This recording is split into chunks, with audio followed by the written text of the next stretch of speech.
You see me on the field, triumphantly lifting trophies to the sky, and the world cheers. But do you ever wonder what happens before that moment? Before the stadium lights flicker on, before the fans roar, before the confetti fall, I'm on a dark pitch at 5 in the morning. When no one is watching, they see the glory, the goals, the glamour. They don't see the ache in my muscles, the pain in my feet, the tears I've shed in silence. They don't see the clock strike 4 a.m. and me already pushing my body beyond its limits long before the sun wakes up. In that lonely morning hour, in that empty stadium or an empty gym, I learned the hardest lessons. It's there, in the darkness, that I discovered what discipline really means. Every morning, without fail, my alarm shatters the silence. It doesn't beg for a snooze. I don't know the meaning of spare.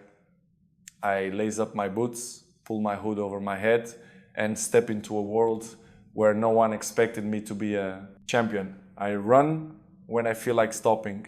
I shoot goals until I can't feel my foot, and then I shoot few more. I lift weights until my muscles scream, then I lift again. I learned to love the burn, because on the other side of pain, greatness is waiting. There were days I doubted everything. I was just a boy from a small island. They said I was too skinny, too ordinary. They called me just one more player.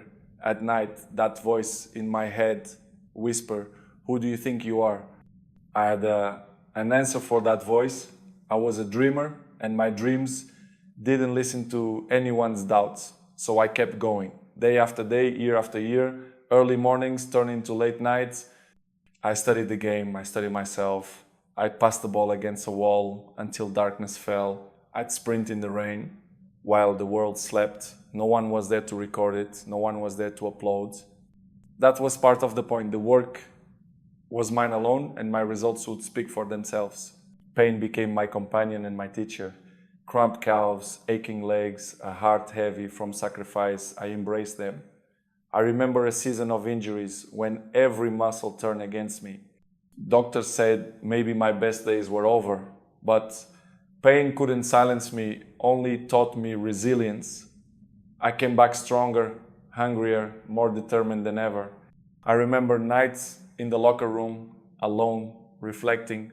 The stadium lights went out, the cheers faded, and I sat under the fluorescent bulbs, muscles still trembling from the game. Other players celebrated at bars or slept. I stayed behind, wrapping my legs, studying plays on the tablet. Why am I doing this? I asked myself quietly, and I found the answer not in the noise but in the quiet, because I truly, deeply loved it. Rejection came often. A coach once benched me and said I lacked something special. Journalists once questioned if I had the heart to lead a team. In those moments, I learned to turn rejection into fuel. It was like fuel in my veins, bitter, powerful, unstoppable. But being champion is more than talent. Talent is just the spark. Discipline is the fire that keeps you alive. When I left my home in Madeira as a young boy to chase a dream, I carried nothing but hope and a worn-out pair of football boots. I had no guarantee I would ever return a hero. I just knew I had to try, even when every reason said it would break me. My body remembers every sacrifice. Once I played an entire match with a broken rib, hiding the pain because the team needed me. I missed birthdays and family dinners for one more training session. They see the Rolex watches and fancy cars I own now, but they don't see the expensive personal trainer I still hire at 5 a.m. or the diet so strict that I've never had a pizza in years. Repetition shaped me. A child sees a day as 24 hours, but I saw my life one kick at a time. Hundreds of free kicks into a cold wall, day after day. Climbing stairs until my legs gave out. Shooting into an empty net under the rain. This repetition is not boring for me. It's love. Love for the game, love for the struggle, love for the feeling when everything clicks and I know I earn it. Pain taught me resilience. I remember a time when every muscle seemed to turn against me. Doctors said I might never be the same. I spent weeks in darkness, part of me afraid to hope, but in that darkness I planted determination.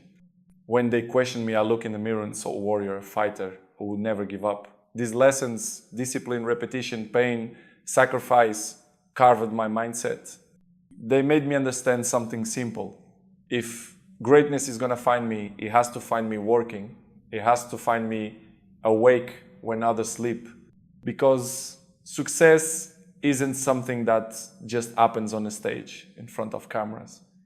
It happens in the countless unseen hours when I chose struggle over comfort.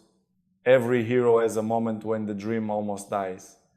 I had mine on a rainy night in Turin. I sat alone in the locker room after a tough game, battered and bruised, thinking the world had moved on without me. But the next morning, before sunrise, I was on the grass, practicing headers alone. I realized then that legends are forged in those moments of doubt when the world gave up on you. You give rise to yourself. My journey taught me one thing: discipline is the bridge between goals and accomplishment. I build a schedule not around games, but around effort. Mondays, we lift. Tuesdays, free kicks. Wednesdays, sprints.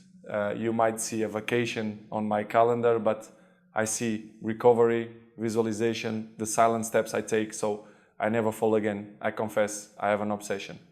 I keep notebooks filled with goals. Some say it's crazy for a grown man, but each goal, whether it's goals to score, records to break, or mindset to strengthen, is a promise to that kid who believed nothing was impossible. I still carry that kid inside me everywhere. The doorbell rings at dawn.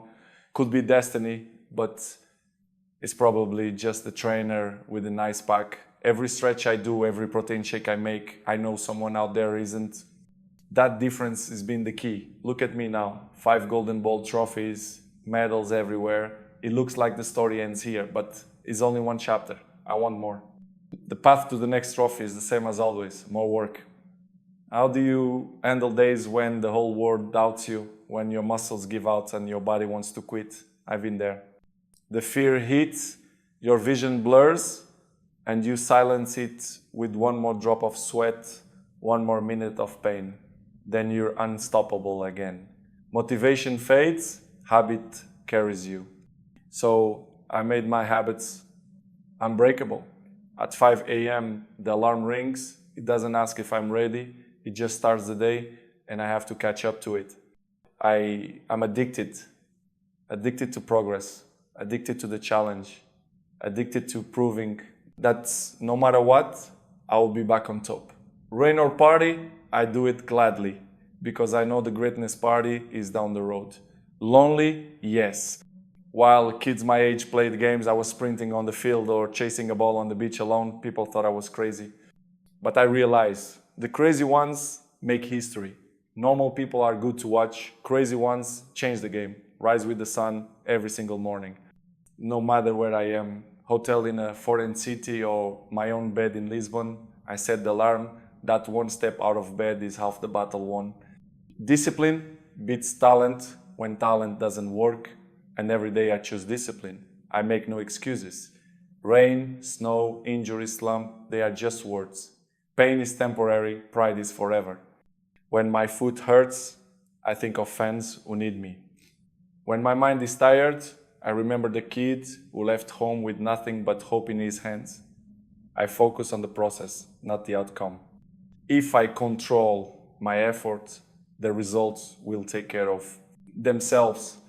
I write my plans every year. Goals, yes, but also standards. Standards of character, of effort, of sacrifice. My standards don't bend. My commitment doesn't yield. Some say I have no life outside football. Maybe they're right, because I chose this life. I chose the gym over the bar, training over sleep, sacrifices over comfort.